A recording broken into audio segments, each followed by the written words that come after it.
Hello, my friends. Hey, welcome. Kat here. Hope you're doing amazing.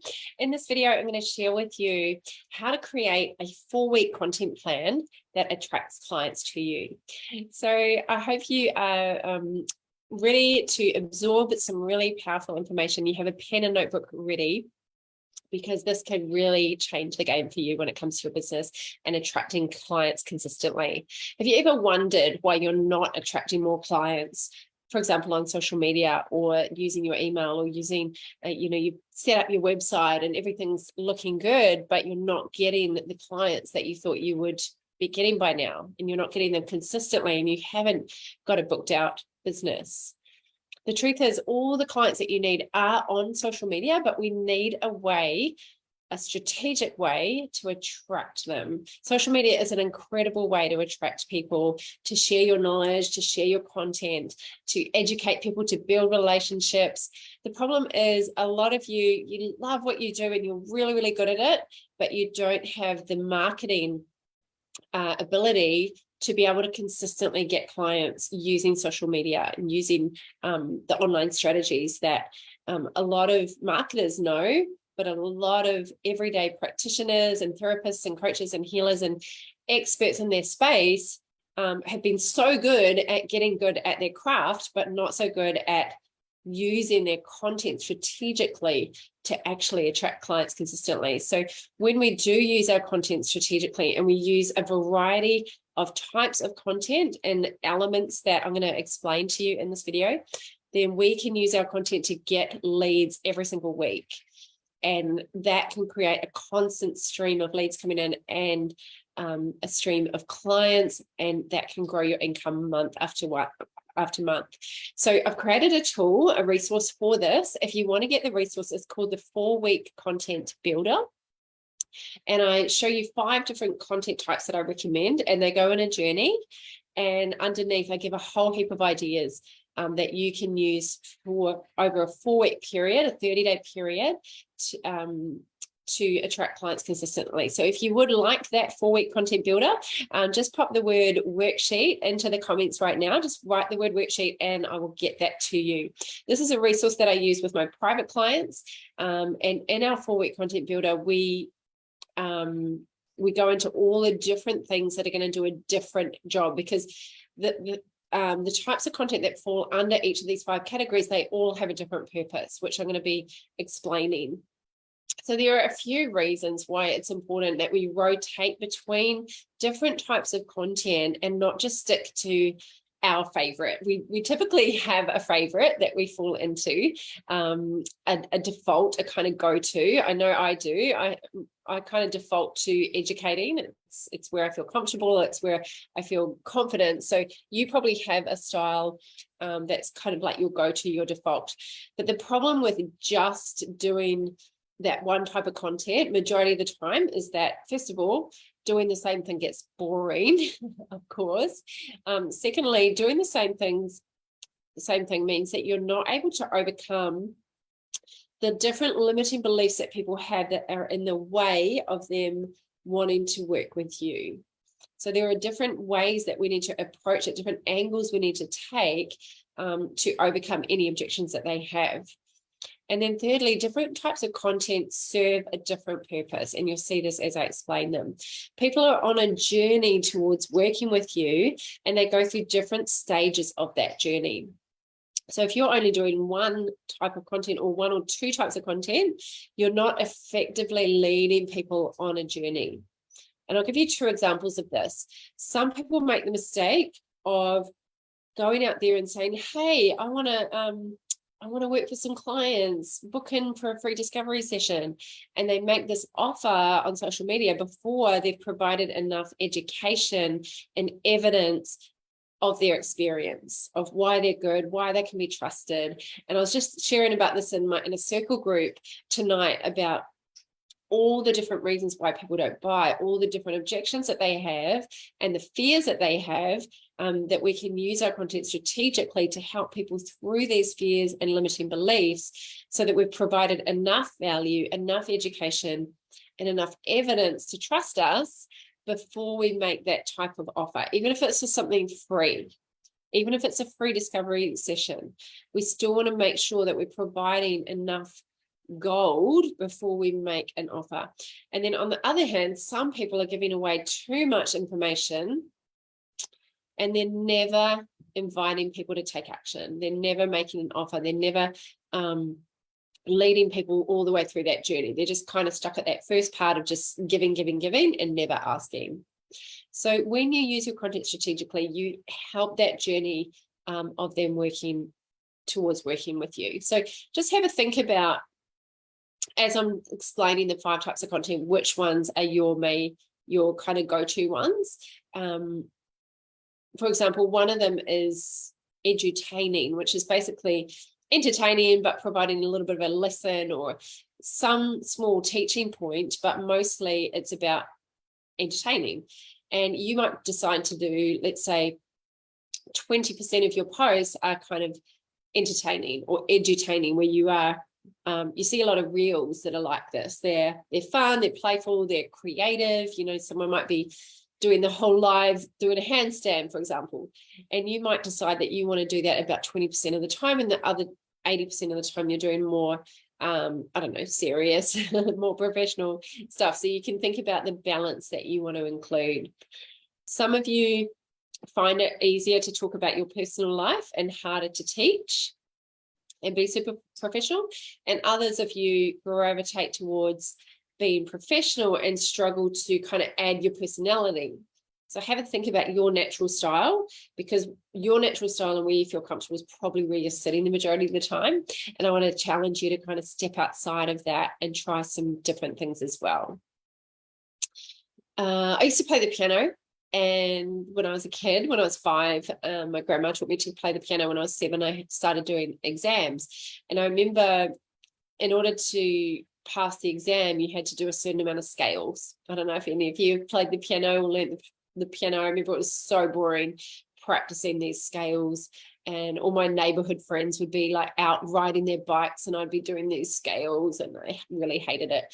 But when we had to go and do an exam, we had to practice the same song over and over and over. And we had quite a small house when I was growing up, and so my mum and dad and my 2 sisters, they had to hear this song over and over and over, like 150 times. Like, start, make a mistake, stop, start again, start again, start again.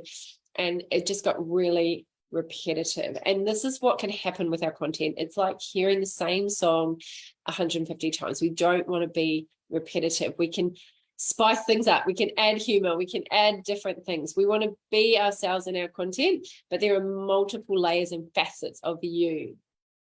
So we want to make sure that we're being best versions of you. So let's dive into the 5 types of content. By the way, if you're here with me live, just pop a hashtag live. I'd love to know that you're here. Hey, Eva Marie. Hey, Kim. Hey, Laura. Hey, Trish. Great to have you all here. So I've seen that a few of you have put worksheet. If you've just jumped on and you're wondering why people are putting worksheet, there's a worksheet that goes with this training. So just pop the word worksheet in the comments if you would like that, and I will get that out to you. Just pop a hashtag replay if you're watching the replay later. And it's not too late to put worksheet anytime. Okay, so the first type of content is called engage. And engagement content, when you engage people, where basically the purpose of it is we're expecting a response. And so the more that we can awaken the algorithm by people responding to our posts, by people making comments, the more Facebook's going to push it out, or Instagram or LinkedIn is going to push it out into the news feed.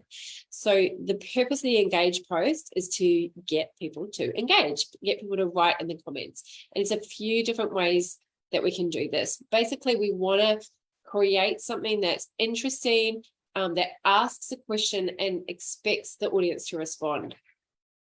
So what I recommend is that you think about questions that other people have asked in their Facebook groups that have got you to engage. Like maybe someone said, what's your favorite movie? Or what's your favorite salad? Or something like this. And you're like, oh, I have to respond to that. So what has made you engage? You can get ideas from other people's Facebook groups, but please be creative and think of your own. Don't just copy everybody else's, but Think of your own creative ways to engage people. So the first type of post in Engage that I recommend is called a discuss. And discuss is basically saying, what do you think about XYZ? And so people in your Facebook group will start discussing things. And it's quite good if you get the conversation going where people really want to answer it, like not hard things, not things about politics or religion or things that could be, a bit controversial. But you can kind of push it and be a little bit contrarian, because when people go on a bit of a, I want to say a rant, but it's more when people feel strongly about something and they really want to add to the conversation, and that really gets the engagement going. So think controversial, but not pushing it, So you might say, what do you think about TikTok? What do you think about Reels? What do you think about disciplining your kids in public? What do you think about conscious decoupling? I'm just making things up now. It's quite good if roughly 50% would be on each side, because then you get a really good dialogue going. What do you think about affirmations? Do they work for you? What do you think about when's it too soon to date after you've just had a breakup?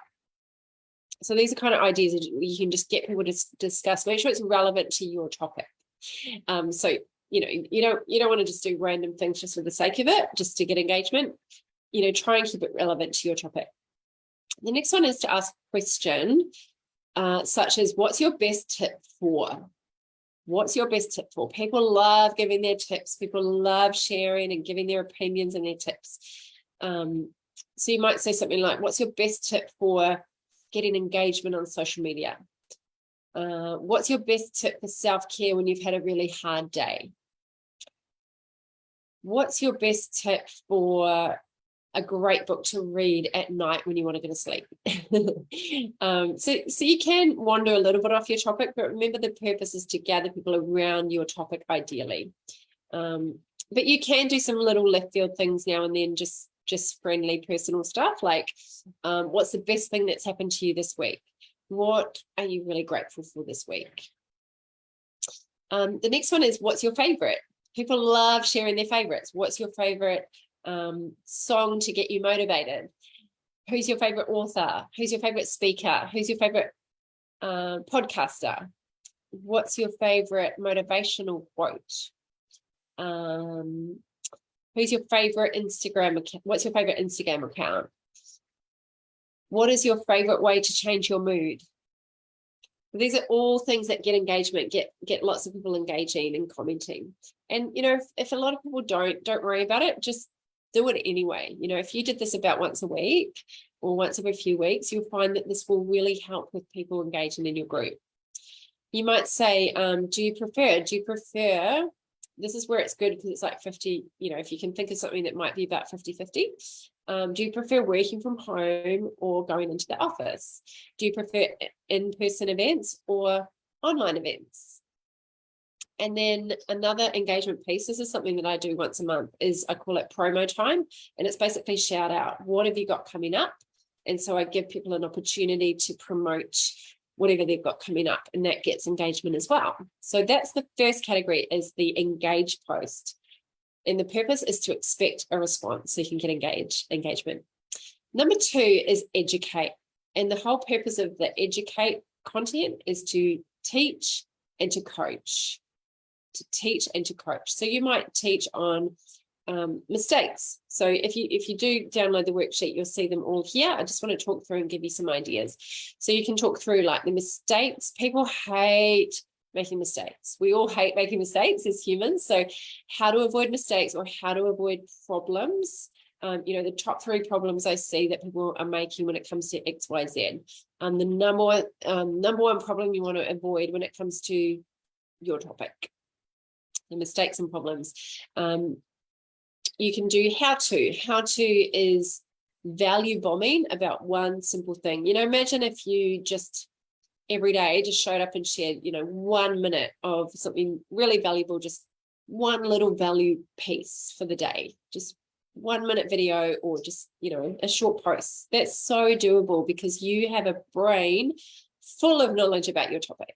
So simple to do. So don't overthink it. Don't think you need to spend hours on each post or each video. You don't. The next one is shift a belief. And this is all about changing someone's perspective to see something differently. So they think this and you want them to think this, and you're thinking, what is the bridge to get them to shift that perspective that they have? Because people don't take action until they have a shift in perspective. A shift in perspective, a shift in their belief is what causes someone to take action. This is one of my favorite pieces of content to do, because it overcomes those limiting beliefs that are preventing people from making a change, getting a transformation, and ultimately from working with you. And then the next one is ask. So what are some questions that people are asking in your Facebook group and also in other people's Facebook groups? You can actually put into the search in Facebook groups, you can just put the word ask or the word help or the words how do I, or can anyone help me? You know, you can search these in groups and just see what people are asking, and then you can create content based on it. Melissa says, I really struggle with social media posts. These tips are really helping me break through that Facebook inaction barrier. I'm so glad to hear that, Melissa. Thank you so much for sharing that, because yeah, anything that gets us posting, because we don't have to do perfect posts. We just have to be consistent and we have to be ourselves. And sometimes just a few little ideas can kind of spark some creativity. So I'm glad it's helping, Melissa. Number 3 is enlighten. Enlighten, and the purpose of enlighten is to show, not teach.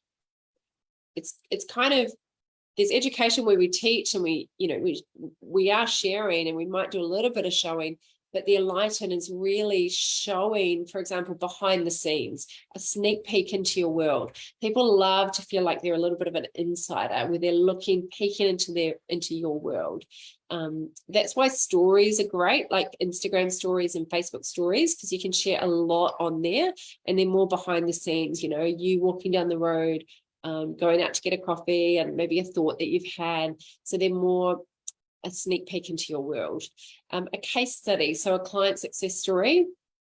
And you might say something like, hey, I was chatting to a client the other day and they mentioned this, and I'm really proud of them. They've overcome this. So it can be quite casual. It doesn't have to be like a formal testimonial. You'll get more response if it's more of a, hey, I was just thinking about this client the other day and what she's achieved since we started working together. And then you just share a little bit about that.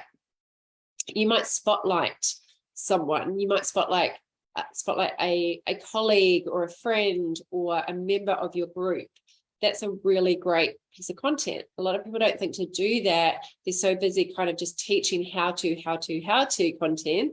But spotlighting someone who's doing something great, or just a thought that they had, maybe some content that they've had shared, and then celebrate. You could celebrate a win for you. You'll get a lot of engagement if you celebrate a win openly. You're like, hey, this is what's happened to me this week.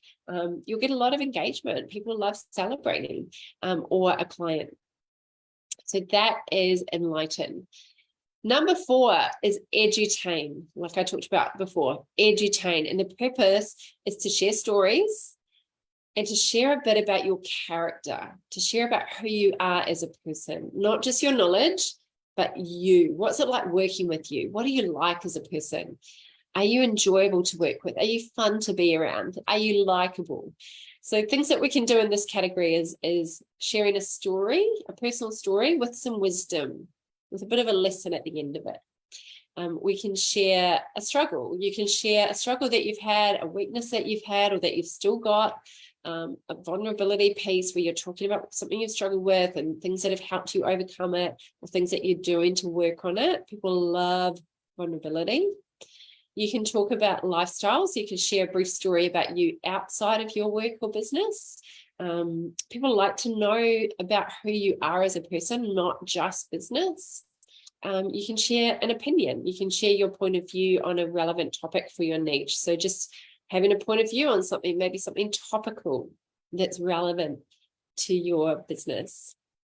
And then number 5 is exchange. Exchange. And the purpose of exchange is to extend an elegant invitation. It's basically to invite action. So there's a few different ways we can do this. We can do a hand raiser post. We call it a hand raiser, where we say, hey, I created this cool thing. Do you want a copy? So I've done this in my group multiple times. I've done one that said, I created a hack your hook worksheet with attention grabbing sentences you can use in your marketing content. Want a copy? The post reach on that was 348. So you get a lot more engagement, Facebook will push that post out to a lot more people because people are writing in the content, yes, me please, yes, yes, yes. And that pushes it out to the feed. I wrote one that said, I created a 4-week content builder. Want a copy? 379 post reach. I created a 30-day planner to help you know exactly what to work on in your business. Want a copy? Comment below.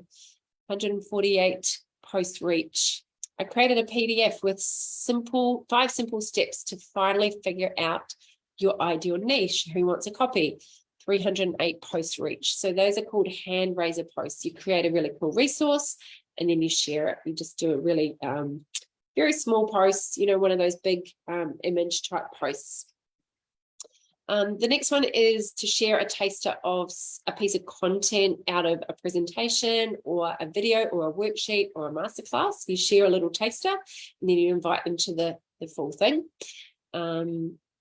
You might share some value, then invite them into a call with you, like a one-on-one strategy session, or you might invite them into a group session. So these are all call to actions that you can do to get someone to respond to the invitation. Because if they say, yes, please, me, then you can DM them and you can arrange it. And now you've started that process. Now they're a lead and they're one step closer to becoming a client. Or finally, you can do a direct invite for people to work with you. And so I did a whole heap of value content, and I recommend that you do this, where you go through these other types of content pieces, you know, the educate, the edutain, the engage, the enlighten, and then you do the exchange, because the exchange is where we ask. The first 4 categories are give, give, give, give, and the last one is where we actually ask them.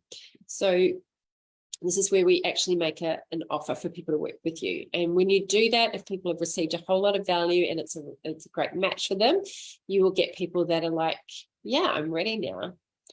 So I hope that's been really helpful. Again, if you've just joined us and you missed the beginning, go back and watch the replay, because I give a lot of juicy tips for you and examples. But if you would like a copy of the resource that I created, where it shows you the full 4 weeks of content, just pop the word worksheet into the comments right now, or DM me the word worksheet and I will get that to you.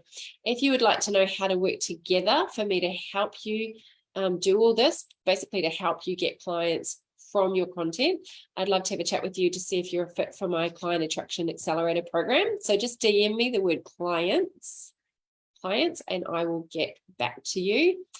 Basically, the Client Attraction Accelerator program has all the behind the scenes documents and training and templates and videos and resources and everything you need, plus support from me, where I'm working with you to build out your content and make sure it converts and make sure it is giving you clients consistently and more income consistently. So if you want to make consistent 5-figure months, just DM me the word clients and I'll send you over all the details.